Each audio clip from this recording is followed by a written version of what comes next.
নমস্কার বন্ধুরা, জিও হাব চ্যানেলে সকলকে স্বাগত জানাই।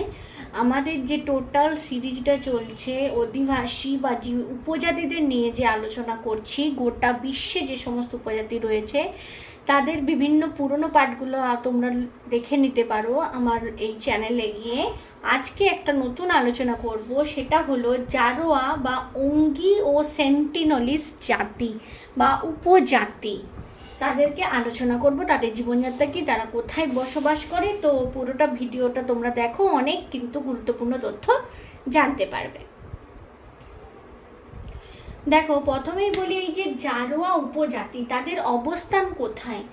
অবস্থান হচ্ছে আন্দামান দ্বীপপুঞ্জের নিবিড় অরণ্যে। আমরা জানি আমাদের যে দক্ষিণ ভারতের মানে বঙ্গোপসাগরের উপরে, দক্ষিণ ভারতের থেকে আরও নিচের দিকে দক্ষিণ পূর্বে বঙ্গোপসাগরের ওপরে যে বদ্বীপ বা দ্বীপ অবস্থান আন্দামান ও নিকোবর, সেটি কথাই আমি এখানে কিন্তু বলছি। আন্দামান দ্বীপপুঞ্জের নিবিড় অরণ্য মূলত দক্ষিণ আন্দামান এবং মধ্য আন্দামান, মানে আন্দামান দ্বীপপুঞ্জের তো আবার ভাগ রয়েছে, তার মধ্যে দক্ষিণ এবং মধ্য আন্দামানে কিন্তু এই উপজাতিদের অবস্থান লক্ষ্য করা যায়।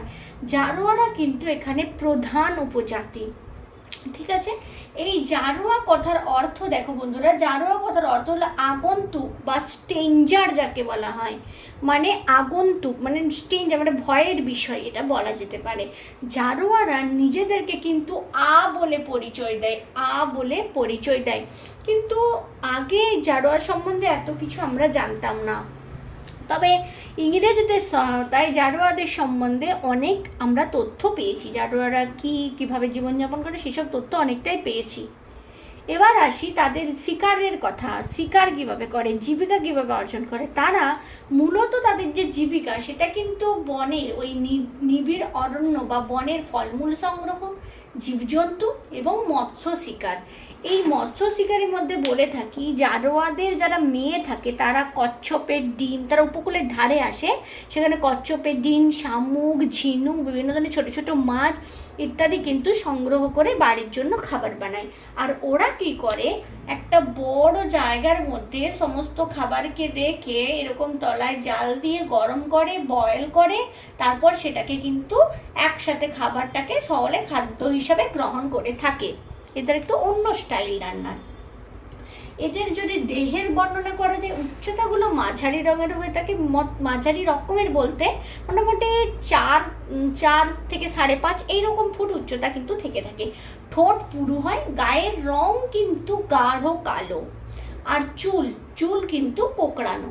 এদের ধর্ম কি? এদের নির্দিষ্ট কোনো ধর্ম নেই, বলা যেতে পারে যে এরা অ্যানিমেস্টিক প্রকৃতির বা প্রকৃতিকে এরা খুব ভালোবাসে। যেহেতু প্রকৃতির কোলেই এরা বড় হয়ে থাকে, সুতরাং প্রকৃতিকে কিন্তু এরা অনেক ভালোবাসে। প্রকৃতির উপাসক বা অ্যানিমেস্টিক এদেরকে কিন্তু বলা যেতে পারে।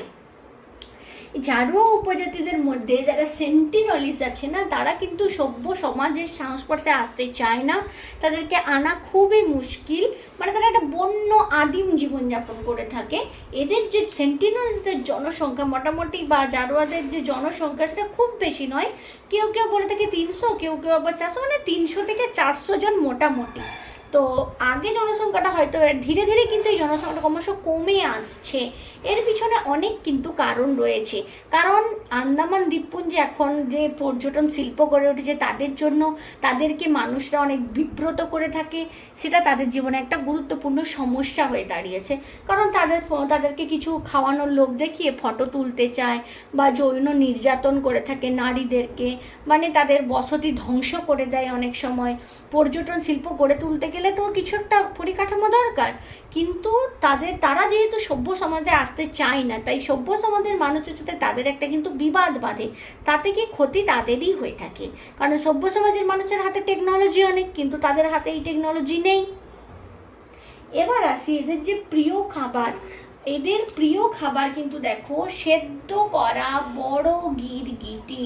আমি আগেই বলেছি, এইভাবে পাত্রে সমস্ত খাবার তারা সেদ্ধ করে খেয়ে থাকে, বা একটু ঝলসে নেয়। আমরা দেখি না যে বনে জঙ্গলে দেখা যায় এরকম এরকম টাঙ্গিয়ে, দড়ি টাঙিয়ে তার উপরে কিছু বেঁধে এখানে আগুন জ্বালিয়ে তাদেরকে ঝলসিয়ে নেওয়া হচ্ছে, ঠিক সেই রকম প্রসিডিওরে এরা কিন্তু খাবার তৈরি করে। এদের প্রিয় খাবার সেদ্ধ করা বড় গিরগিটি। ভাবতে পারছো কি অবস্থা বন্ধুরা? তো যাই হোক, এটা বিভিন্ন জীবনে তাদের পরিবেশের সাথে অ্যাডপ্ট করেছে বলেই এটা সম্ভব হচ্ছে। আমরা তো দেখি চীনের মানুষরাও সাপ বা বিভিন্ন কীটপতঙ্গ খেতে কীভাবে খায়, আমরা তো পারি না। তারা অ্যাকচুয়ালি সেই পরিবেশের সাথে কিন্তু ক্রমশ অভ্যস্ত হয়ে গেছে, তাই তাদের এটা কোনো অসুবিধা হয় না। এটার এরপরে আসি, বিবাহ একটা তাদের গুরুত্বপূর্ণ বিষয়।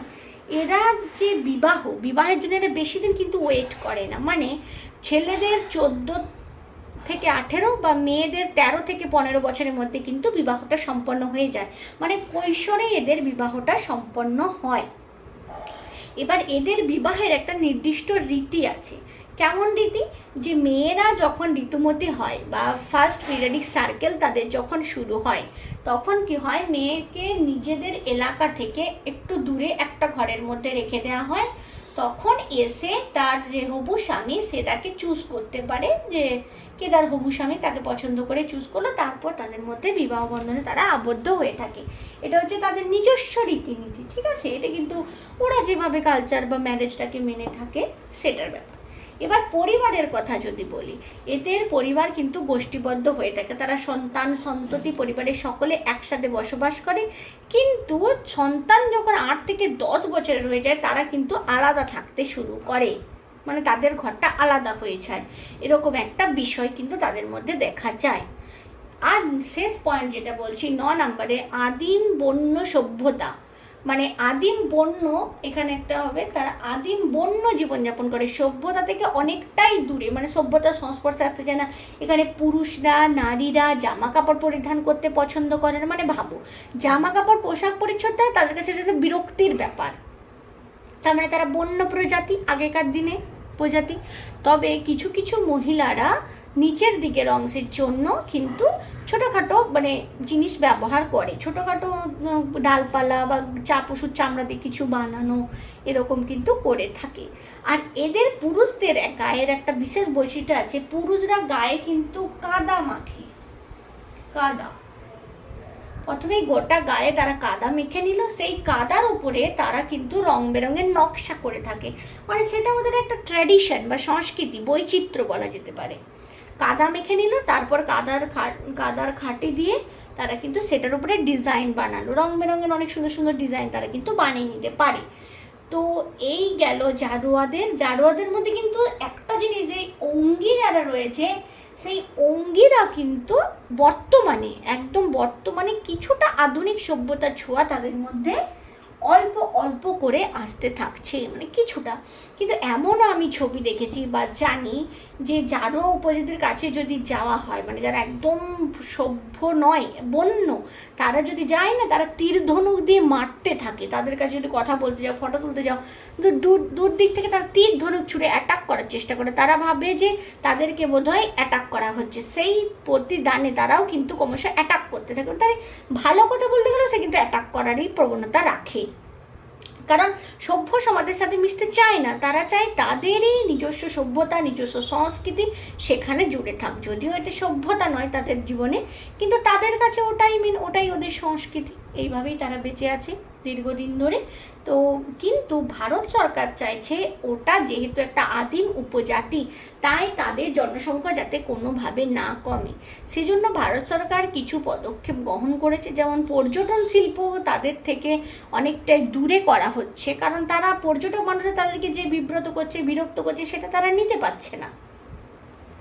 তাদের যে সারাউন্ডিং এরিয়া, ধরো এই এরিয়ার মধ্যে যারা উপজাতি থাকে, তাদের 5 কিলোমিটার এরিয়াকে সরকার বাফার জোন হিসাবে ঘোষণা করেছে, মানে এর ভেতরে কেউ আসতে পারবে না, তাদেরকে বিব্রত করার জন্য, ঠিক আছে? আর অনেক সময় দেখা যায় যে যারা উপজাতির মানুষরা কি হয়, অনেক সময় রোগ জ্বালাতে ভোগে, তাই তাদের রোগ জ্বালা থেকে তাদের মুক্তির জন্য সরকার কিন্তু বিভিন্ন ওষুধপত্র তাদেরকে পাঠাতে থাকে।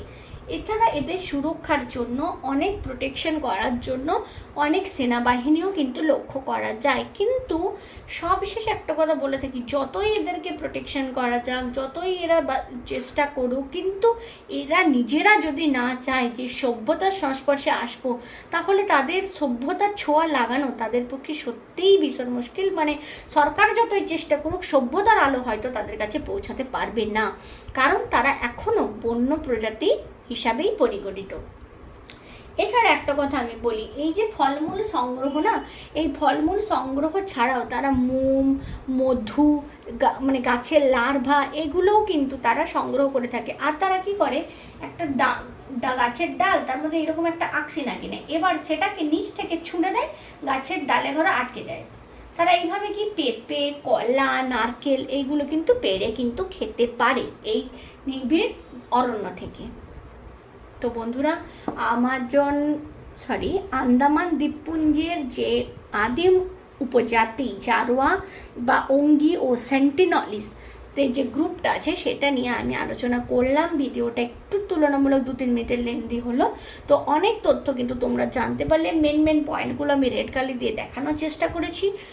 ভিডিওটা কেমন লাগলো জানিও, আর অবশ্যই সাথে থেকো, আর অনেক বেশি লাইক শেয়ার করে দিও, সবাই যাতে ভিডিওটা দেখতে পারে সেই সুযোগ করে দিও। এই অনুরোধ রইল। পরবর্তী ভিডিও নিয়ে পরের ক্লাসে দেখা হবে।